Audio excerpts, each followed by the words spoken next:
मेरा नाम मोहम्मद सुफ़ियान है और पहले मेरा नाम सौरभ शर्मा था। मैं उमर गौतम साहब को 2013 से ही जानता हूँ। जब मैं इस्लाम के बारे में पढ़ रहा था, अपने सवालों के जवाब ढूंढ रहा था, तब से ही मैं उमर साहब को जानता हूँ।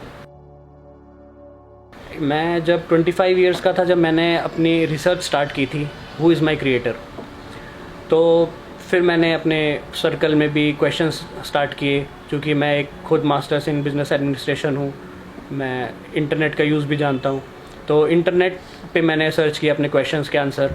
फिर जो मुस्लिम फ्रेंड्स मिलते रहे, उनको बिना बताए मैंने उनसे क्वेश्चंस किए कि मुझे इस्लाम के बारे में जानना है, मेरे ये डाउट्स हैं, मुझे क्लियर कीजिए आप।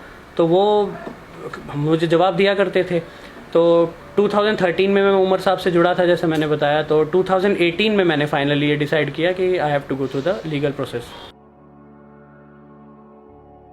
मेरा ही नहीं, उमर साहब का रिलेशन हर रिवर्ट से एक भाई के जैसा था, बड़े भाई की तरह। और कभी भी एक बड़ा भाई किसी को कभी मिसगाइड नहीं कर सकता। ये तो देखिए बिल्कुल बेबुनियाद बात है। ये स्टेटमेंट्स तो आ सकती हैं कुछ, ठीक है। आपने कई बार सुना होगा कि ये 25 साल हो गए उमर साहब को ये काम करते हुए। कुछ सुना है कि 2010 से आईडीसी की स्टार्ट हुई थी, इस्लामिक दावा सेंटर की। कभी आपने सुना होगा ये 2 साल से ये काम कर रहे हैं। इतने सालों में आपको अगर रिवर्ट केसेस की, कन्वर्जन केसेस की पूरी फाइल मिली है, क्या 3-4 पेजेस मिले हैं आपको मुखालफत के? और उन केसेस के बारे में भी मैं आपके सामने ये बोलना चाहता हूँ, उन केसेस को भी हम रॉन्ग प्रूफ करेंगे। ये एटीएस का ट्रायल चल रहा है, एटीएस की जिम्मेदारी है इंडिया की सेफ्टी की। वो अपने क्वेश्चंस पूछ रही है, पूछें, हमें उनसे कोई प्रॉब्लम नहीं है। और योगी जी की एडमिनिस्ट्रेशन की जिम्मेदारी वो अपनी निभा रहे हैं। लेकिन कोर्ट में हमें ये उम्मीद है कि कोर्ट में जाने से पहले एटीएस ही इनको क्लीन चिट दे देगा। लेकिन अगर फिर भी किसी वजह से कोई उनका डाउट रह जाए, किसी वजह से, चूंकि एक लिमिटेड टाइम है रिमांड का भी, कोर्ट में पहुंचता है मामला, तो हमें वहां से उम्मीद है कि पूरे इंडिया के जुडिशरी सिस्टम से कि वहां एक बहुत ही हमारे हक में फैसला आएगा। उमर साहब और काजी जहांगीर आलम साहब बाइज्जत बरी होंगे इंशाल्लाह। देखिए, मैं एक गवर्नमेंट एम्प्लॉय हूँ, ठीक है, एक अकाउंट ऑपरेट करता हूँ। आप किसी भी रिवर्ट से पूछताछ कीजिए, और कर भी रही है पुलिस। हमारे पास इन्फॉर्मेशन आई है, उनसे पूछा जा रहा है, पूछिए, बहुत अच्छी बात है। अगर गलत आपको कोई सबूत मिलता है तो सामने लाइए। लेकिन हम दावे के साथ कहते हैं कि आप 1000 कहते हैं, मैं तो फर्स्ट से स्टार्ट करता हूं कि एक भी आदमी आपको अगर ऐसा मिल जाए जो साबित कर सके मुझे कि फोर्सफुली कन्वर्ट किया है। मैं आपको बताना चाहता हूं कि उमर साहब कभी, मुझे 2013 से जुड़े हुए 8 साल हो गए हैं, मुझसे आज तक कभी ये बात नहीं की कि आपने इस्लाम कबूल किया है तो जम के रहना। क्यों? उमर साहब का हमेशा ये कहना और हम सबका ये मानना है कि religion is a personal matter. वो अपने भगवान के साथ, ईश्वर के साथ, अल्लाह के साथ, गॉड के साथ कैसे रिलेशन मजबूत करना चाहता है, ये उसके ऊपर है, उसकी मेहनत के ऊपर है। जब भी मुझसे क्वेश्चन पूछा जाएगा मीडिया ट्रायल के बारे में, मैं मीडिया से ही सवाल करूंगा कि आपको क्या कल्प्रिट और क्रिमिनल में कभी पढ़ाया गया है? क्या एटीएस की स्टेटमेंट आ गई है कि ये क्रिमिनल है? क्या गवर्नमेंट ने, कोर्ट ने फैसला दे दिया क्रिमिनल है? फिर ये जो पॉलिटिशियंस पे केस होते हैं, क्यों इनको डायरेक्ट क्रिमिनल नहीं घोषित करते?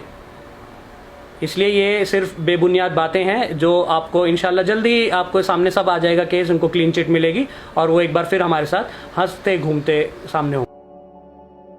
देखिए, मैं अक्सर ये आपने भी सुना होगा और हमारे व्यूअर्स ने भी सुना होगा आपके, कि मुस्लिम को सबसे ज़्यादा ये कहा जाता है कि ये टेररिस्ट बनेगा, ये कहा जाता है।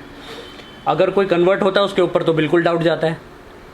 तो मैं ये कहना चाहता हूँ कि इस सबसे अच्छा, किसी को गलत हाथों में जाने से रोकने के लिए सबसे अच्छा है लीगल प्रोसीजर। अगर वो गवर्नमेंट की नज़रों में होगा तो वो कहाँ भागेगा? भागेगा तो पकड़ा जाएगा। अगर वो लीगल प्रोसीजर नहीं करता है तो आपको प्रॉब्लम है, और लीगल प्रोसीजर कर लिया तो आपको प्रॉब्लम है। आप ये कहिए, मीडिया में मैंने ये कवरेज भी सुनी है कि 21-22 साल के बच्चों को बरगलाया है।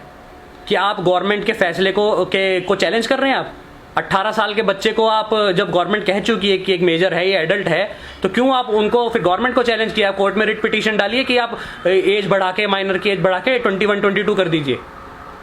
ये सारी बेबुनियाद बातें हैं, इससे कुछ नहीं होने वाला है और जल्दी ही आपको सब सच सामने आ जाएगा।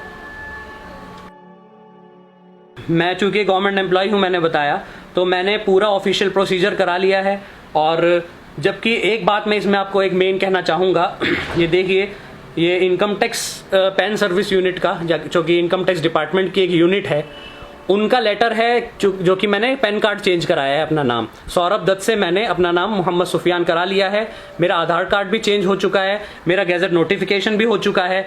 तो ये लीगल प्रोसीजर ऐसा है कि आपसे मैं क्वेश्चन करना चाहूँगा कि एफिडेविट जब मैजिस्ट्रेट से अटेस्ट हो रहा है तो क्या आप ये कहेंगे मैजिस्ट्रेट भी मिला हुआ है इसमें?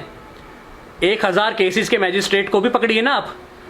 और दूसरी बात, गैजेट नोट एक नेशनल न्यूज़पेपर में ऐड जाती है, नेशनल न्यूज़पेपर छापने वाले को भी पकड़िए। दूसरी बात की गैजेट नोटिफिकेशन पे प्रेसिडेंट ऑफ इंडिया के साइन होते हैं, प्रेसिडेंट को पकड़िए, क्या पता वो शामिल हो, इंक्वायरी करिए ना आप। दूसरी ये एलिगेशन लगाई जाती है जॉब का लालच दिया जा रहा है, जिनकी जॉब लगाई है आप साबित करिए और कंपनी के मालिकों को पकड़िए, कंपनी मिली हुई है। ये सारी बातें तहकीक करने की हैं, लेकिन मीडिया मामला ऐसा पेश कर रही है कि वो एक कल्प्रिट को क्रिमिनल मान चुकी है, लेकिन मैं अभी भी आपके सामने ये दावा करता हूं कि वो बाइज्जत बरी होंगे।